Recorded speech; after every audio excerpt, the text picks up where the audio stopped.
নমস্কাৰ আপোনালোকে চাবলৈ আৰম্ভ কৰিছে আছামিজ ট্ৰেণ্ডিং আজি 21 মে আজি ৰাতিপুৱাৰ কেইবাটাও গুৰুত্বপূৰ্ণ খবৰ আহি পৰিছে আৰু এনেধৰণৰ খবৰসমূহ নিতৌ চাবলৈ চেনেলটো ছাবস্ক্ৰাইব কৰি ভিডিঅ'টোত এটা লাইক কৰি দিব ৰাতিপুৱাৰ প্ৰথমটো ব্ৰেকিং নিউজ গৰুক ৰাষ্ট্ৰীয় জন্তু হিচাপে ঘোষণা কৰক ৰাষ্ট্ৰীয় জন্তুৰ মৰ্যাদা দিয়ক গৰুক এই দাবী উত্থাপন কৰা হৈছে এই দাবী উত্থাপন কৰিছে আৰশাদ মাদানীয়ে গৰু বিতৰ্ক চলি থকাৰ মাজতে এই দাবী দেশৰ বেছিভাগ মানুহেই গৰুক পবিত্ৰ বস্তু হিচাপে গণ্য কৰে গৰুক মাতৃৰ মৰ্যাদাও প্ৰদান কৰা হৈছে তেনেস্থলত ইমান দিনে কিয় গৰুক ৰাষ্ট্ৰীয় জন্তুৰ মৰ্যাদা দিয়া নাই মুছলমানক বদনাম কৰা ৰাজনীতি শেষ হ'ব লাগে ভাৰতত ঘৃণা গৰুৰ নামত নিৰীহ লোকক হত্যা এইবোৰ বন্ধ হ'ব লাগে গৰুক লৈ ৰাজনীতি কৰিব নালাগে কোনো এজন লোকে গৰুক ৰাজনীতিৰ বিষয় বনাব নালাগে ভাৰতত অতি শীঘ্ৰেই গৰুক ৰাষ্ট্ৰীয় জন্তুৰ মৰ্যাদা দিয়ক এই দাবী উত্থাপন কৰিছে জমিয়ত উলেমা ই হিন্দৰ নেতা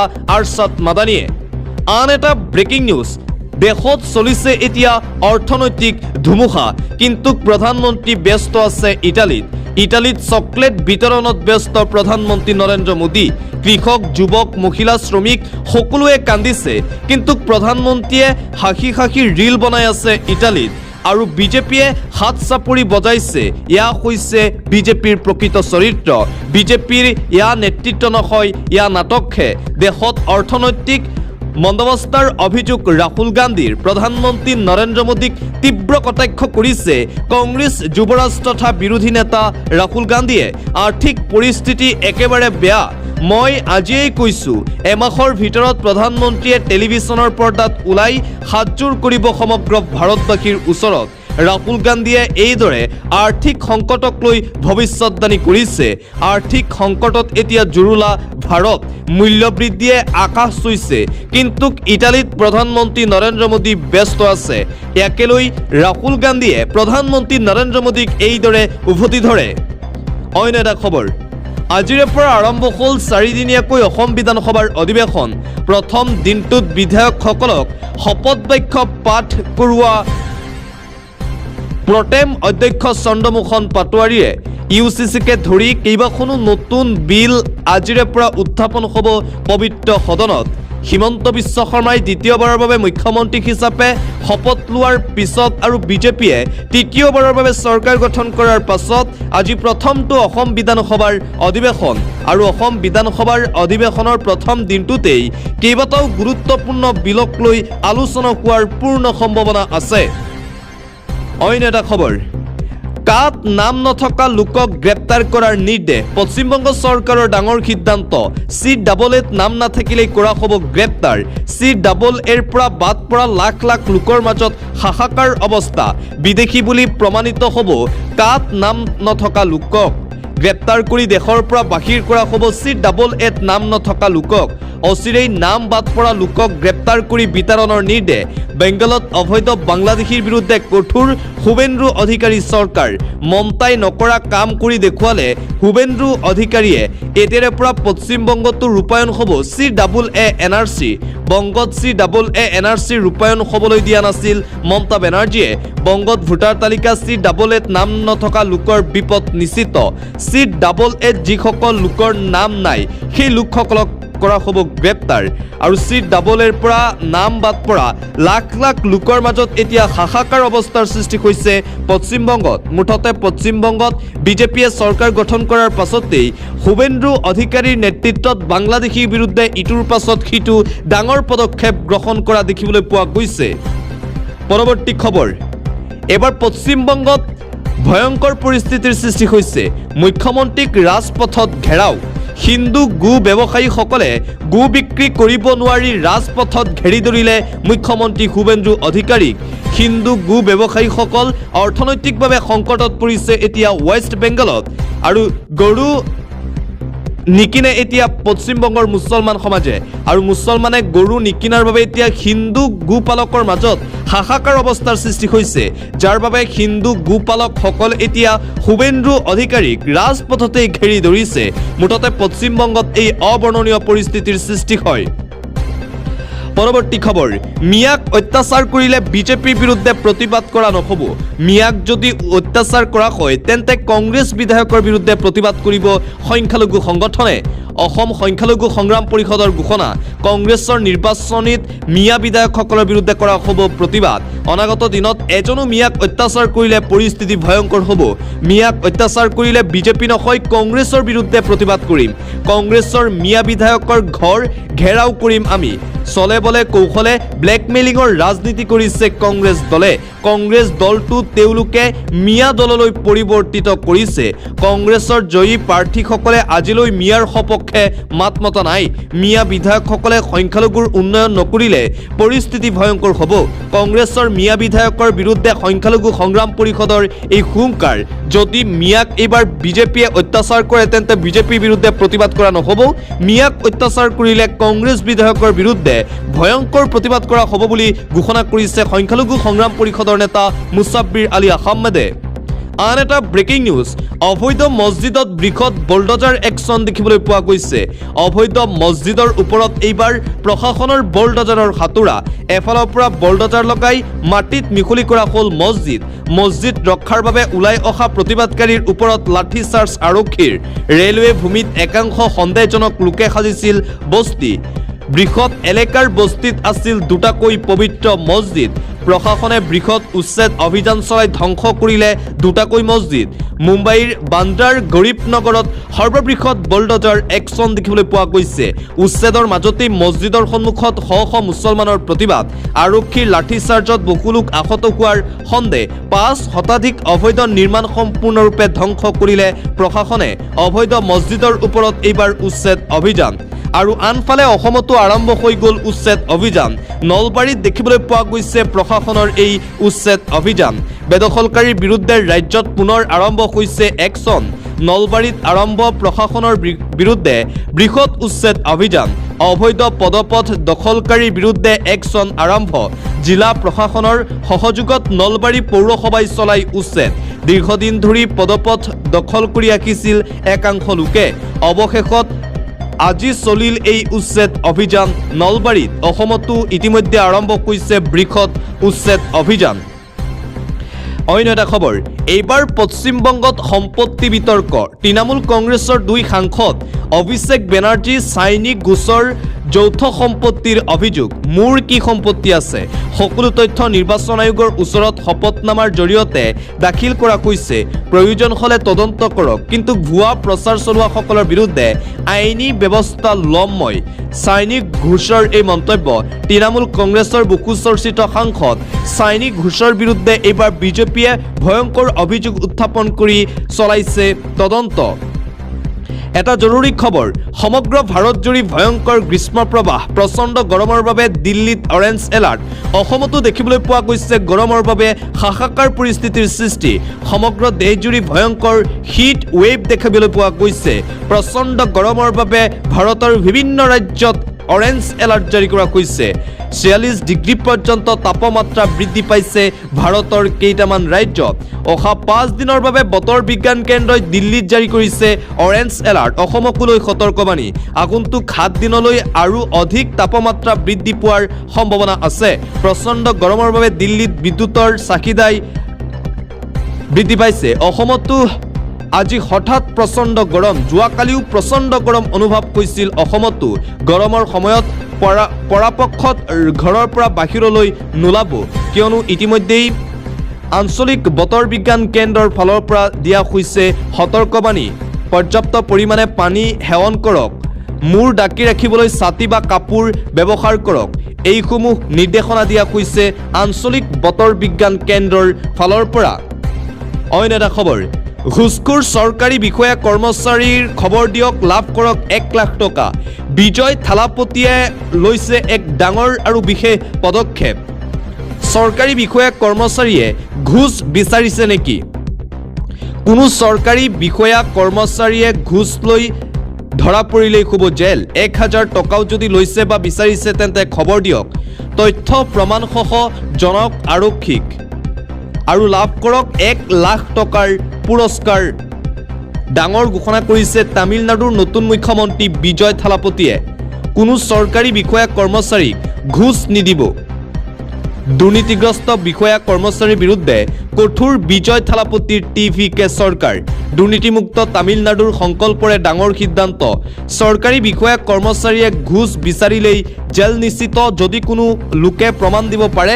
তেন্তে সেই লোকক 1 লাখ টকাৰে পুৰস্কৃত কৰা হ'ব চৰকাৰৰ ফালৰ পৰা পৰৱৰ্তী খবৰ ইন্ধনৰ নাটনিৰ মাজতেই 14টাকৈ নিৰ্দেশনা বিত্ত বিভাগৰ ইন্ধনৰ নাটনি দূৰ কৰিবলৈ কঠোৰ হৈছে ৰাজ্য চৰকাৰ অহা 6 মাহৰ বাবে নতুন বাহন ক্ৰয় কৰাত নিষেধাজ্ঞা সীমিত কৰা হৈছে চৰকাৰী অফিচৰ বাহনৰ চলাচল চৰকাৰী বা ব্যক্তিগত বিদেশ ভ্ৰমণৰ ক্ষেত্ৰতো নিষেধাজ্ঞা 6 মাহৰ বাবে বিদেশ ভ্ৰমণ নকৰিবলৈ আহ্বান জনোৱা হৈছে মুখ্যমন্ত্ৰীৰ অনুমতি লৈহে কৰিব পাৰিব জৰুৰী বিদেশ ভ্ৰমণ মুখ্যমন্ত্ৰী আৰু মন্ত্ৰীসকলৰ কনভয় বাহনৰ সংখ্যাও হ্ৰাস অপ্ৰয়োজনীয় চৰকাৰী ভ্ৰমণত নিষেধাজ্ঞা আৰোপ কৰা হৈছে অসম আৰক্ষীক আন্তঃজিলা ভ্ৰমণৰ ক্ষেত্ৰতো নিষেধাজ্ঞা আইন শৃংখলাজনিত পৰিস্থিতিত অনুমতি লৈহে কৰিব পাৰিব ভ্ৰমণ সকলো পুৰণা আৰু পৰিত্যক্ত চৰকাৰী বাহন স্ক্ৰেপ কৰাৰ নিৰ্দেশ চৰকাৰী বিভাগসমূহক ইলেক্ট্ৰনিক বাহন ভাড়াত লোৱাৰ নিৰ্দেশনা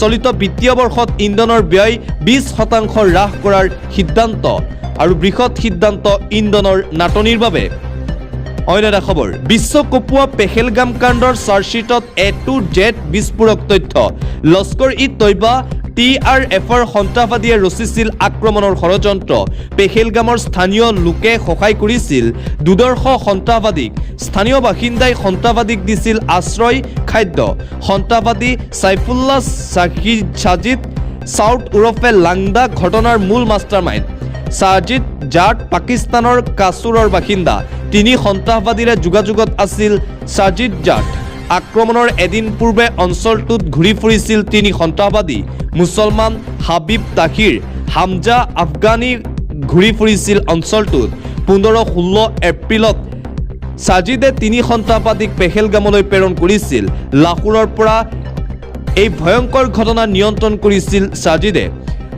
26 পৰ্যটকৰ প্ৰাণ ৰক্ষা কৰিব পাৰিলেহেঁতেন স্থানীয় গাইড পাৰভেজ আৰু বছিৰ আহমেদে জানিছিল সমগ্ৰ ঘটনা সমগ্ৰ বিশ্ব কঁপাই যোৱা পেহেলগাম কাণ্ডৰ চাৰ্জশ্বিটত A-Z বিস্ফোৰক তথ্য এই মুহূৰ্তত ফাদিল হৈছে আন এটা গুৰুত্বপূৰ্ণ খবৰ এই মুহূৰ্তত দিব লৈছো 3 বছৰলৈ মৰিয়নিৰ বচা অঞ্চলত নহয় উন্নয়নমূলক কাম ৰূপজ্যোতি কৰ্মীয়ে কম ভোট লাভ কৰা অঞ্চলত নহয় উন্নয়ন ভোট নিদিয়া অঞ্চলৰ ৰাইজৰ উন্নয়ন নকৰাৰ ঘোষণা ৰূপজ্যোতি কৰ্মীৰ ৰাজহুৱাকৈ এই ঘোষণা ষষ্ঠবাৰলৈ মৰিয়নিৰ পৰা বিধায়ক হিচাপে নিৰ্বাচিত হোৱা ৰূপজ্যোতি কৰ্মীৰ আগন্তুক 15 বছৰলৈ ময়েই মৰিয়নি সমষ্টিৰ বিধায়ক হৈ থাকিম বুলি ভৱিষ্যতবাণী কৰিছে মৰিয়নি সমষ্টিৰ বহু চৰ্চিত ভাৰতীয় জনতা পাৰ্টিৰ MLA ৰূপজ্যোতি কৰ্মীয়ে ৰূপজ্যোতি কৰ্মীৰ এই মন্তব্যক লৈ ইতিমধ্যে আৰম্ভ হৈছে ব্যাপক চৰ্চা দিবলৈছো এটা ব্ৰেকিং নিউজ বজাৰত জুই লাগিছে ৰাইজে মাধমাৰ খাইছে দাম কমোৱাত দুয়োখন চৰকাৰ ব্যৰ্থ হৈছে আন্দোলন অনিবাৰ্য দাম বৃদ্ধিৰ প্ৰতিবাদ আৰু দাম হ্ৰাস কৰাৰ দাবীত অহা 22 মে তাৰিখে ৰাজ্যজুৰি আছুৰ বিক্ষোভ সমদল আছুৰ সভাপতি উৎপল শৰ্মাই সামাজিক মাধ্যমযোগে প্ৰতিবাদী কাৰ্যসূচীৰ ঘোষণা কৰিছে বিজেপি চৰকাৰৰ বিৰুদ্ধে দাম বৃদ্ধি নিয়ন্ত্ৰণত সম্পূৰ্ণৰূপে ব্যৰ্থ হৈছে চৰকাৰ সাধাৰণ ৰাইজ হাৰাশাস্তিৰ সন্মুখীন হৈছে ইন্ধন কমকৈ ব্যৱহাৰ কৰা মিঠাতেল কমকৈ ব্যৱহাৰ কৰা কথাটো 5 ৰাজ্যৰ নিৰ্বাচনৰ সময়ত কিয় চৰকাৰে মনত নপৰিল দাম বৃদ্ধি হ্ৰাস নহলে আমাৰ আন্দোলন অব্যাহত থাকিব আছুৰ হ'বলগীয়া প্ৰতিবাদী কাৰ্যসূচীক লৈ আছুৰ সভাপতি উৎপল শৰ্মাৰ এই ডাঙৰ মন্তব্য বিজেপি চৰকাৰৰ বিৰুদ্ধে সদৌ অসম ছাত্ৰ সন্থাৰ নেতৃত্বত সমগ্ৰ অসমতেই তীব্ৰ প্ৰতিবাদী কাৰ্যসূচীৰ ঘোষণা কৰা হৈছে অন্য এটা খবৰ কংগ্ৰেছে জুবিনক লৈ ৰাজনীতি কৰাৰ বাবে প্ৰতি সমষ্টিত 20% ভোট আমি বেছিকৈ পাইছো জুবিনক লৈ ৰাজনীতি কৰা সকলে জীয়াই থকা সময়ত তেওঁক সমালোচনা কৰিছিল আমাৰ কাৰণে জুবিন অতীতো আছিল বৰ্তমানো আছে ভৱিষ্যতো থাকিব যোৱাকালি জুবিন ক্ষেত্ৰত উপস্থিত হৈ এইদৰে কংগ্ৰেছ দলক উভতি ধৰিছে মুখ্যমন্ত্ৰী হিমন্ত বিশ্ব শৰ্মাই 3 কোটি টকা ব্যয়েৰে জুবিন ক্ষেত্ৰ নিৰ্মাণ কৰা হ'ব বুলি ঘোষণা কৰিছে মুখ্যমন্ত্ৰী হিমন্ত বিশ্ব শৰ্মাই অন্য এটা খবৰ এইবাৰ ঈদত কুৰবানীক লৈ বিশেষ আহ্বান জনাইছিল মুখ্যমন্ত্ৰী হিমন্ত বিশ্ব শৰ্মাই। মুখ্যমন্ত্ৰী হিমন্ত বিশ্ব শৰ্মাই মুছলমান সমাজক আহ্বান জনাই কৈছিল যে আপোনালোকে এইবাৰ গৰুৰ পৰিৱৰ্তে বেলেগ প্ৰাণীক কুৰবানী দিয়ক। মুখ্যমন্ত্ৰী হিমন্ত বিশ্ব শৰ্মাৰ এই আহ্বানৰ প্ৰতি 100% সমৰ্থন আগবঢ়াইছে মুছলমান সমাজে। মুখ্যমন্ত্ৰীৰ এই আহ্বানৰ প্ৰতি সঁহাৰি জনাইছে কেইবাটাও সংখ্যালঘু দল সংগঠনে। বিশেষ মাংস খোৱাৰ পৰা বিৰত থাকিবলৈ সংখ্যালঘু লোকে লৈছে এতিয়া ডাঙৰ সিদ্ধান্ত। গৰুৰ পৰিৱৰ্তে বেলেগ প্ৰাণীকহে এতিয়া কুৰবানী দিব মুছলমান সমাজে। বৃহৎ সিদ্ধান্ত মুছলমান সমাজৰ। পৰৱৰ্তী খবৰ, বকৰী ঈদৰ প্ৰাক মুহূৰ্তত 6 গৰাকীকৈ গৰু চোৰ। গৰু চোৰক এইবাৰ গ্ৰেপ্তাৰ কৰা হৈছে। স্ক্ৰীণত আহি থকা এইকেইটা গৰু চোৰ। বকৰী ঈদৰ প্ৰাক মুহূৰ্তত জালত পৰিল 6টাকৈ গৰু চোৰ। হাওৰাঘাট আৰক্ষীৰ সফলতা দেখিবলৈ পোৱা গৈছে। আৰক্ষীয়ে খেদি ধৰিলে 6 গৰু চোৰক। জালত পৰিল মুকছিদুল ইছলাম, মুকলেছ আলী, আছৰাফুল ইছলাম, মুকাৰুল ইছলাম, আব্দুল নাছিৰ, ফৰিদুল ইছলাম নামৰ গৰু চোৰ। আটাইকে গৰু চোৰৰ ঘৰ নগাঁও জিলাত জানিব পৰা গৈছে। এখন স্কৰ্পিঅ' বাহনত আহিছিল আটাইকেইটা গৰু চোৰ। ৰাইজৰ সহায়ত আৰক্ষীয়ে আটক কৰে এই গৰু চোৰকেইটাক। বকৰী ঈদৰ প্ৰাক মুহূৰ্তত 6টাকৈ গৰু চোৰক গ্ৰেপ্তাৰ কৰিছে হাওৰাঘাট আৰক্ষীয়ে। পুনৰবাৰ বাংলাদেশীৰ বিৰুদ্ধে অভিযান। কাছাৰৰ গুমৰা আৰক্ষীৰ জালত 3 বাংলাদেশী নাগৰিক ক্ৰমে ৰীনা আক্তাৰ, মহম্মদ আৱাল আৰু মহম্মদ হাৰুণ। 2012 চনত অবৈধভাৱে ভাৰতত প্ৰৱেশ কৰিছিল 3 বাংলাদেশী অবৈধ নাগৰিকে। ভাৰতৰ বিভিন্ন প্ৰান্তত দীৰ্ঘদিন ধৰি কৰি আছিল আত্মগোপন। আৰক্ষীয়ে অব্যাহত ৰাখিছে সোধপোছ আৰু বাংলাদেশীৰ বিৰুদ্ধে আৰক্ষীৰ অভিযান অব্যাহত আছে। পুনৰবাৰ আৰক্ষীৰ জালত পৰিছে অবৈধ বাংলাদেশী নাগৰিক। এইবাৰ কাছাৰ আৰক্ষীয়ে গ্ৰেপ্তাৰ কৰে 3টাকৈ অবৈধ বাংলাদেশী নাগৰিকক। ইতিমধ্যেই এই 3টা বাংলাদেশীক সোধা-পোছা অব্যাহত ৰাখিছে কাছাৰ আৰক্ষীয়ে। পৰৱৰ্তী খবৰ, চমক আঁতৰিল কেৱল মাত্ৰ দুদিনতেই। আচল ৰূপ দেখুৱালে এগৰাকী বিজেপি মন্ত্ৰীয়ে। প্ৰধানমন্ত্ৰীৰ আহ্বানৰ দোকাই দি দুদিন পূৰ্বে ই ৰিক্সাত উঠি বাহ লোৱা এগৰাকী মন্ত্ৰীয়ে আজি 10খন গাড়ীৰ কনভয় লৈ ৰাজপথত নামিল। আজি ইয়াৰ বাবে ৰাষ্ট্ৰীয় সংবাদ মাধ্যমৰ বাতৰি হৈছে বিহাৰৰ শিক্ষামন্ত্ৰী মিথিলেশ তিৱাৰী যোৱা দুদিন আগত ই ৰিক্সাত চলাচল কৰিছিল ইন্ধনৰ সংকটৰ বাবে। আৰু ঠিক আজিৰ দিনটোত প্ৰায় 10খনতকৈও অধিক গাড়ীৰ কনভয় লৈ ৰাজপথত নামিল এই মন্ত্ৰীগৰাকী। ইয়াকে লৈ এতিয়া চৰ্চা আৰম্ভ। আন এটা গুৰুত্বপূৰ্ণ খবৰ, মুখ্যমন্ত্ৰী হিমন্ত বিশ্ব শৰ্মাৰ নিৰ্দেশৰ পিছতেই ৰাজ্যত আৰম্ভ হৈছে একশ্যন। 1 টকা বেছি ল'লেই বাতিল হ'ব ট্ৰেড লাইচেন্স। ফলকত উল্লেখ কৰিব লাগিব সামগ্ৰীৰ মূল্য। মুখ্যমন্ত্ৰী হিমন্ত বিশ্ব শৰ্মাৰ কঠোৰ নিৰ্দেশৰ পিছতেই একশ্যন মুডত এতিয়া নামি পৰিছে প্ৰশাসন। মূল্য বৃদ্ধি নিয়ন্ত্ৰণ কৰিবলৈ এতিয়া হাতে কামে লাগিছে প্ৰশাসন চৰকাৰ। ফলকত উল্লেখ কৰিব লাগিব প্ৰতিবিধ সামগ্ৰীৰ মূল্য। মন দি শুনক প্ৰতিগৰাকী ব্যৱসায়ীসকল, আপোনাৰ বাবে এই খবৰ। মুখ্যমন্ত্ৰীৰ নিৰ্দেশৰ পাছতেই বজাৰে এতিয়া প্ৰশাসনৰ বৃহৎ দল। যোগান বিভাগৰ বৃহৎ দলে দোকানে চলাইছে বৃহৎ অভিযান। নলবাৰী পাইকাৰী আৰু খুচুৰা বজাৰত নলবাৰী জিলা প্ৰশাসনৰ তীব্ৰ অভিযান। বস্তুৰ মূল্য নিৰ্ধাৰণৰ বাবে ব্যৱসায়ীক দিলে কঠোৰ নিৰ্দেশনা। মুঠতে মূল্য বৃদ্ধিক লৈ এই একশ্যন। ৰেচন কাৰ্ডৰ হিতাধিকাৰীসকলৰ বাবে এটা গুৰুত্বপূৰ্ণ খবৰ। আপোনাৰ পৰিয়ালৰ কোনো সদস্যৰ নাম ৰেচন কাৰ্ডত অন্তৰ্ভুক্ত হোৱা নাই নেকি? তেন্তে আপোনাৰ বাবে এই খবৰ। কেনেদৰে কৰিব আপুনি ৰেচন কাৰ্ডৰ বাবে এপ্লাই? ৰেচন কাৰ্ড নথকা লাখ লোকলৈ এটা ডাঙৰ খবৰ এই মুহূৰ্তত আহি পৰিছে। আজিয়েই সাজু কৰক ৰেচন কাৰ্ডৰ বাবে যাৱতীয় নথিপত্ৰ। আপোনাৰ পৰিয়ালৰ কোনো সদস্যৰ নাম ৰেচন কাৰ্ডত অন্তৰ্ভুক্ত হোৱা নাই নেকি? কিদৰে আপুনি নতুন সদস্যৰ নাম ৰেচন কাৰ্ডত অন্তৰ্ভুক্ত কৰিব? পোনপ্ৰথমে আপুনি অসম চৰকাৰৰ ৰাজহুৱা বিতৰণ ব্যৱস্থাৰ অফিচিয়েল পৰ্টেললৈ যাব লাগিব। নতুন নাম যোগ কৰিবলৈ নিৰ্ধাৰিত আবেদন পত্ৰখন বাছনি কৰক। আবেদনকাৰীৰ ঘৰৰ মুৰব্বীৰ সৈতে নতুন সদস্যজনৰ সম্পৰ্ক স্পষ্টকৈ উল্লেখ কৰিব লাগিব। নতুন সদস্যজনৰ আধাৰ কাৰ্ডৰ কপি থকাটো বৰ্তমান বাধ্যতামূলক। সদস্যজনৰ জন্মৰ প্ৰমাণপত্ৰ বা ভোটাৰ পৰিচয় পত্ৰৰ প্ৰয়োজন হ'ব। যদি কোনো মহিলা বিয়াকৈ ঘৰলৈ আহিছে তেন্তে তেওঁৰ আগৰ ৰেচন কাৰ্ডৰ প্ৰমাণ লাগিব।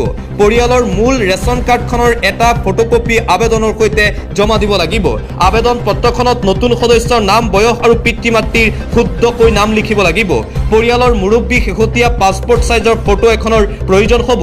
সকলো নথিপত্ৰ শুদ্ধকৈ সংলগ্ন কৰি আপুনি ওচৰৰ যোগান বিভাগৰ কাৰ্যালয়ত জমা দিব পাৰিব। অনলাইন যোগে আপোনাৰ ওচৰৰ CHC চেণ্টাৰত গৈ কৰিব পাৰিব এপ্লাই। সংশ্লিষ্ট বিভাগীয় বিষয়াৰ দ্বাৰা আপোনাৰ নথিপত্ৰসমূহ পৰীক্ষা কৰা হ'ব। সকলো তথ্য সঠিক থাকিলে অতি কম দিনৰ ভিতৰতে নতুন সদস্যৰ নাম কাৰ্ডখনত অন্তৰ্ভুক্ত হ'ব। অন্য এটা খবৰ, গুৱাহাটীৰ পৰা দিল্লী অভিমুখী বিমানত অঘটন, শ যাত্ৰীৰ মাজত হাহাকাৰ অৱস্থাৰ সৃষ্টি হয়। গুৱাহাটীৰ পৰা দিল্লী অভিমুখী ইণ্ডিগো বিমানত এইবাৰ অঘটন।